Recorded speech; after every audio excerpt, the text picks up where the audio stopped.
বিসমিল্লাহির রহমানির রহিম। আমি বাংলাদেশ পুলিশের একজন কর্মকর্তা এসআই মাসুদ রানা। আমি আপনাদের কাছে কিছু তথ্য তুলে ধরতে চাই, যেটা বাংলাদেশের মানুষ অনেক দিন ধরে জানে না, বা তারা এই প্রশ্নের উত্তর খুঁজছে অনেক বছর ধরে, কিন্তু কোনো উত্তর খুঁজে পায়নি। আজকে যাকে সেনাবাহিনী থেকে অব্যাহতি দেওয়া হলো, মেজর জেনারেল জিয়াউল হাসান, যিনি এনটিএমসির প্রধান ছিলেন এবং তিনি র্যাবের অতিরিক্ত পরিচালক ছিলেন। অতিরিক্ত পরিচালক অপারেশন। তিনি মেজর থাকতেই র্যাবে ছিলেন এবং বাংলাদেশে যত গুম খুন হয়েছে, বিএনপি সহ অন্যান্য যারা অ্যাক্টিভিস্ট, সেই গুম খুনের সাথে জড়িত এই জিয়াউল হাসান। অনেক নেতাদেরকেই র্যাবের কালো গাড়িতে করে সিভিলে ধরে আনা হতো, এনে র্যাব ওয়ানের গোপন আস্তানায় তাদেরকে আটক রাখা হতো। এরপর তাদেরকে সময় মতো অজ্ঞাত স্থানে নিয়ে তাদেরকে হত্যা করা হতো এবং অজ্ঞাত স্থানেই তাদের লাশ হয়তো নদীতে ডুবিয়ে দেওয়া হতো, নয়তো তাদেরকে দাফন করা হতো, নয়তো অ্যাসিডের মাধ্যমে তাদের লাশকে গলিয়ে দেওয়া হতো।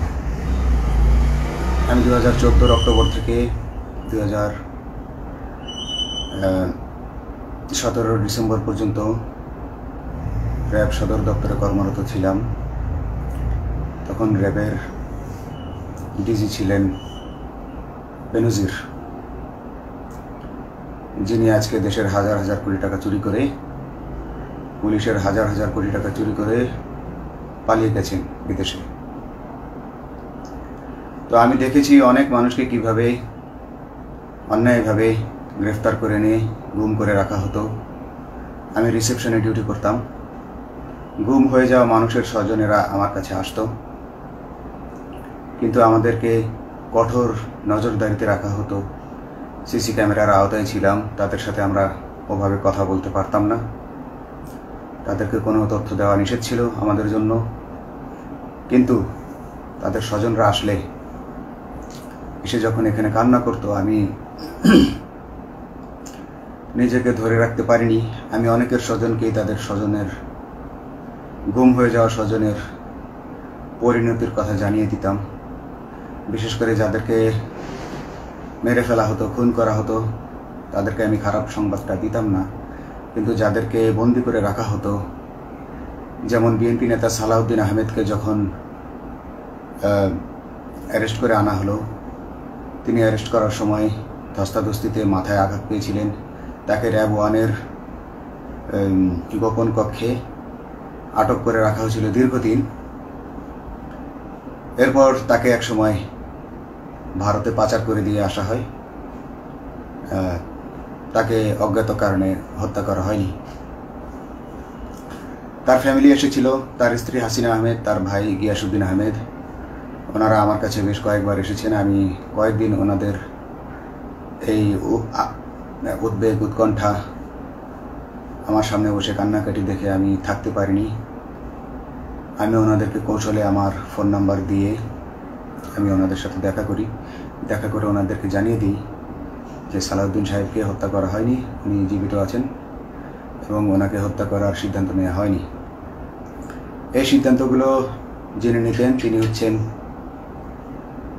বর্তমানে মেজর জেনারেল জিয়াউল হাসান, যাকে আজকে অব্যাহতি দেওয়া হয়েছে। শুধু অব্যাহতি যদি দেয়া হয়, তাকে যদি বিচারের মুখোমুখি করা না হয়, তাহলে এই আন্দোলনের, এই স্বাধীনতার কোনো মূল্য থাকবে না। আমি আজকে আর কাউকে ভয় পাই না। আমি আজকে বিশ্বাস করি যে আজকে আমাকে এই সত্য বলার জন্য কেউ গুম করে দিতে পারবে না, এই সত্য বলার জন্য কেউ আমাকে অ্যারেস্ট করবে না। সেই কারণে আমি বুকে সাহস নিয়ে আজকে কথাগুলো বলছি। আপনারা যারা বিএনপি নেতা ইলিয়াস আলীর অপেক্ষায় আছেন, তাদের জন্য দুঃখজনক সংবাদ। তাকে অনেক আগেই হত্যা করা হয়েছে। তাকে পতেঙ্গা সমুদ্র সৈকত দিয়ে কড়া পাহারায় সাগরের মাঝখানে নিয়ে স্পিড বোটের মাধ্যমে মুখে পলিথিন পেঁচিয়ে হত্যা করে, তার পেট ছুরি দিয়ে ছিদ্র করে, তাকে পাথর দিয়ে বেঁধে সাগরে ডুবিয়ে দেওয়া হয়েছে। শুধু ইলিয়াস আলী নয়, অনেক নেতার সন্ধান যারা আজও পাননি। কিছু মানুষ তো ঘর থেকে উদ্ধার হয়েছে, কিন্তু যাদেরকে আপনারা পাননি তাদের সবার এই করুণ পরিণতি হয়েছে। আমি যদিও তারা এই কাজগুলো গোপনে, অতি গোপনে করত এবং র্যাবের অন্যান্য শাখার কর্মরত কর্মকর্তা কর্মচারীরা এটা জানতো না, কিন্তু আমি অত্যন্ত বিচক্ষণভাবে আমি এই খবরগুলো নিতাম, কারণ আমি জানতাম এগুলো একদিন আমি প্রকাশ করতে পারবো। এবং এই দিনটার অপেক্ষায় ছিলাম আজকে এত বছর, মানুষের কাছে সত্য প্রকাশের। বাংলাদেশের মানুষ জানুক যে কারা খুনি, কারা এত মানুষকে গুম খুন করেছে, এই দেশ থেকে এই দেশে ত্রাসের রাজত্ব কায়েম করেছে। তারা মাদকের ক্রস ফায়ারের নামে যে হত্যা ট্র্যাডিশন চালু করেছিল, এই ট্র্যাডিশনের উদ্দেশ্য ছিল বিরোধী দলের লোকজনকে হত্যা করা। কারণ পুলিশ এবং সেনাবাহিনীর অনেকেই মানুষ হত্যা করতে ভয় পেত, তারা এটাতে অভ্যস্ত ছিল না। অনেকেই অনেক সাহসী, কিন্তু একটা মানুষকে হত্যা করার পর তারা আর ঘুমাতে পারতো না, তাই তারা এসব কাজ করতো না। কিন্তু খুনি হাসিনা কিছু মানুষকে এভাবে হত্যা করতে করতে পুরস্কৃত করার মাধ্যমে হত্যা করতে অভ্যস্ত করে ফেলে। তারাই এই গ্রেফতারকৃত, এই গুমকৃত মানুষদেরকে গুলি করে হত্যা করত। এবং তারা এতটাই নিষ্ঠুর যে তারা এক একজন কয়েক শত করে হত্যা করেছে। এবং এই মানুষগুলোর সংখ্যা বেশি নয়, কারণ সবাই লাশ দেখতে পারে না। একটা মানুষকে খুন করার পর লাশের যে ছটফটানি এবং মাথায় গুলি করার পর মাথার যে বিকৃত অবস্থা, এই জিনিসগুলো আমাদের অনেকেই আমরা সহ্য করতে পারি না। তাই আমাদের মধ্য থেকে কিছু হায়নাকে বেছে নিয়ে তারা একটা টিম গঠন করে। তাদেরকে র্যাব সদর দপ্তরে বেনজির আহমেদ প্রতি মাসে পুরস্কার দিতে ডাকতেন এবং প্রত্যেকটা র্যাবের বিভিন্ন শাখায় এরকম দু একজন রাক্ষস ছিল যারা মানুষকে শ্যুট করত, গুলি করত, হত্যা করত এবং গুম করত। তারা এখনও আছে। তাদেরকে আমি নতুন সরকারের কাছে দাবি জানাবো, তাদেরকে বের করতে হবে, তাদেরকে বিচারের আওতায় আনতে হবে। না হলে এত শহীদের বিনিময়ে যে ফ্যাসিবাদ থেকে, যে স্বৈর শাসন, যে খুনি হাসিনার হাত থেকে আমরা মুক্তি পেয়েছি, সে মুক্তির প্রকৃত মূল্য আমরা পাবো না, প্রকৃত স্বাদ আমরা পাবো না। এই খুনিদেরকে বের করতে হবে, এই খুনিদেরকে বের করে আইনের আওতায় আনতে হবে। বাংলাদেশ পুলিশ কখনোই গুলি করতে অভ্যস্ত ছিল না। আপনারা জানেন একসময় পুলিশ যে গুলি করতো না, এটা নিয়ে অনেক ব্যঙ্গচিত্র ছাপা হতো পত্রিকাগুলোতে, যে গুলি না করতে গুলি খেলনার বন্দুকে পরিণত হয়েছে। তো কিন্তু সেই নিরীহ পুলিশকে রক্তপিপাসু হিসেবে শেখ হাসিনা তৈরি করেছে। তবে সবাই নয়, কিছু কিছু মানুষ আপনারা দেখেছেন এবং এই আন্দোলনের ভিডিও ফুটেজ দেখলেও দেখবেন যে কয়েক শত পুলিশের মধ্যে কেবলমাত্র কয়েকজনই জনতার দিকে গুলি ছুড়ছে। তো আপনারা ঢালাওভাবে পুলিশকে আপনাদের আক্রমণের নিশানা বানাবেন না।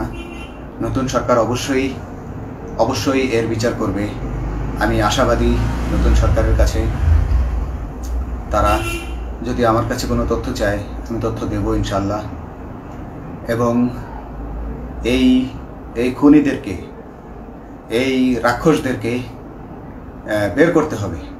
প্রতিটি গুমের, প্রতিটি হত্যার সুষ্ঠু তদন্ত করলে এগুলো বের হয়ে আসবে বলে আমি আশা করি এবং আমি চাই এরা ধরা পড়ুক এদের বিচার হোক, না হলে এরা যুগে যুগে এই রাক্ষস যুগে যুগে রয়ে যাবে, আমাদের মাঝেই তারা লুকিয়ে থাকবে এবং যুগে যুগেই তারা মানুষের রক্ত পান করেই যাবে। পুলিশ বাহিনী মানুষকে সেবা করবে, এটাই হওয়া উচিত পুলিশের ধর্ম। পুলিশের ধর্ম হবে মানুষ পুলিশের জন্য, পুলিশ মানুষের জন্য। উন্নত রাষ্ট্রের পুলিশ মানুষ যেভাবে পুলিশকে ডাকলেই পুলিশ 5 মিনিটের মধ্যে ছুটে যায়, তাকে সাহায্য করে। আমরা বিভিন্ন ভিডিওতে দেখি যে পুলিশ হাঁসের বাচ্চাকে রাস্তা পার করে দিচ্ছে, একজন অন্ধ মানুষকে রাস্তা পার করে দিচ্ছে। বাংলাদেশের পুলিশ এমনটাই করতে চায়, আমরা এমনটাই করতে চাই, কিন্তু সেই পরিস্থিতিতে আমাদেরকে রাখা হয়নি। আমাদেরকে রাখা হয়েছে দৌড়ের উপর, আমাদেরকে রাখা হয়েছে বিভিন্ন অন্যায় কাজের উপর, বিভিন্ন অন্যায় আদেশের উপর। কেউ যারা মেনেছে তারা ভালো ভালো জায়গায় পোস্টিং নিয়ে থেকেছে, যারা মানেনি তাদেরকে খারাপ খারাপ জায়গায় পোস্টিং দেওয়া হয়েছে, কারো চাকরি হারিয়েছে, কাউকে সাসপেন্ড করে রাখা হয়েছে। আমি নিজেও একজন এমন বৈষম্যের শিকার, অন্যায় মিথ্যা মামলার শিকার হয়ে আমি নিজেও বর্তমানে সাসপেনশন অবস্থায় আছি এবং এই সাসপেনশন অবস্থায় থেকে আমি আল্লাহর কাছে শুকরিয়া জানাই, কারণ এই সাসপেনশন থাকার কারণে আমি ছাত্র জনতার আন্দোলনের সাথে সংযুক্ত হতে পেরেছি। আমি সবসময় আল্লাহর কাছে দোয়া করেছি যে আল্লাহ তুমি আমাকে মুজাহিদ হিসেবে কবুল করো, আমাকে জিহাদ করার তৌফিক দান করো এবং আমাকে শহীদী মৃত্যু দান করো। এবং আল্লাহ আমার দোয়া কবুল করেছেন। আমি ছাত্র জনতার সাথে এই জিহাদে অংশগ্রহণ করেছি, ছাত্র জনতা সফল হয়েছে, আমি গর্বিত। আমি এই আন্দোলনে একজন পুলিশ অফিসার হয়েও আমি অংশগ্রহণ করতে পেরেছি। তো যাই হোক, আমি চাইব যে বাংলাদেশ পুলিশের, র্যাবের যে সকল কর্মকর্তা অগণিত মানুষের গুম খুনের সাথে জড়িত ছিল তাদেরকে ধরা হোক, তাদেরকে আইনের আওতায় আনা হোক। আমাদের মতো অনেক অফিসার আছি যারা এসব কুকর্মের সাক্ষী, আমরা সাক্ষ্য দেব। আমরা এখন আর ভয় পাই না। আমরা আসলে যে ভয় পেয়েছি তা নয়, আমাদের বাহিনীতে টিকে থাকাটা জরুরি ছিল। জনগণের স্বার্থেই আমাদের বাহিনীতে থাকা জরুরি ছিল, কারণ আমরা যদি বাহিনী থেকে আউট হয়ে যেতাম তাহলে এসব তথ্য আমরা জানতে পারতাম না এবং জনতার কাছে পৌঁছাতে পারতাম না। জনতার কথা বলতে হলে, জনতার সাথে থাকতে হলে আমি পজিশনেও থাকতে হবে। এই জন্য অনেক কিছুই প্রকাশ করিনি, কারণ আপনারা ভালো মতোই জানেন যে অনেক সেনাবাহিনীর মেজরকেও গুম করে দেওয়া হয়েছে যারা মুখ খুলেছে। আমি তো একজন সামান্য সাব ইন্সপেক্টর, আমাকে গুম করে দেওয়া তাদের 1 সেকেন্ডের ব্যাপার ছিল। তো আমি এখন বিশ্বাস করি যে এখন সেই দিন, সেই কালো মেঘ সরে গেছে আকাশ থেকে, আকাশ মুক্ত হয়েছে, এই দেশ জালিমের শাসন থেকে মুক্ত হয়েছে। আল্লাহ তাআলা আমাদের উপর রহমত বর্ষণ করেছে। অগণিত মুসলিমের দোয়া আল্লাহ তাআলা কবুল করেছেন, অগণিত 18 কোটি মানুষের দোয়া আল্লাহ কবুল করেছেন। নইলে এইভাবে হঠাৎ করে 15 দিনের মধ্যে 15 বছর ধরে গড়ে ওঠা রাক্ষসের পতন ঘটা আল্লাহর রহমত ছাড়া, আল্লাহর রহমত ছাড়া এটা কখনোই সম্ভব হতো না। আমি আল্লাহর উপর ভরসা রেখে বলছি, আপনারা নতুন প্রশাসনকে ঢেলে সাজান, পুলিশ বাহিনীকে ঢেলে সাজান। এই সিস্টেমের মধ্যেই, পুলিশের এই সিস্টেমের মধ্যেই গণ্ডগোল আছে, নিয়োগের মধ্যে গণ্ডগোল আছে। আপনারা এই সিস্টেমগুলো পরিবর্তন করুন, আপনারা এই সিস্টেম পরিবর্তনে সাহায্য করুন এবং পুলিশ ডিপার্টমেন্টে যত ডিপার্টমেন্টাল পরীক্ষা আছে এগুলো তুলে দেন। এই ডিপার্টমেন্টাল পরীক্ষাগুলোর মাধ্যমে আমাদের ঊর্ধ্বতনরা আমাদের গলা সবসময় চিপে ধরে রাখে, ঠিক আছে? সেজন্য আমরা তাদের কাছে সবসময় আটকা থাকি। এজন্য আমরা অনেক কিছু বলতে পারি না, অন্যায়ের প্রতিবাদ করতে পারি না। তো এই সিস্টেম পরিবর্তন জরুরি। ডিপার্টমেন্টে কোনো পরীক্ষা থাকা যাবে না। কনস্টেবল হতে যারা একটা নির্দিষ্ট সময় পর তার বিভিন্ন কোর্স করানোর মাধ্যমে তার প্রমোশন হতে হবে। সাব ইন্সপেক্টরে ভর্তি হয়ে 5 বছর পর ইন্সপেক্টর হিসেবে পদোন্নতি পাবে, তার 5 বছর পর সহকারী পুলিশ সুপার হিসেবে পদোন্নতি পাবে। এভাবে আইন পরিবর্তন করতে হবে।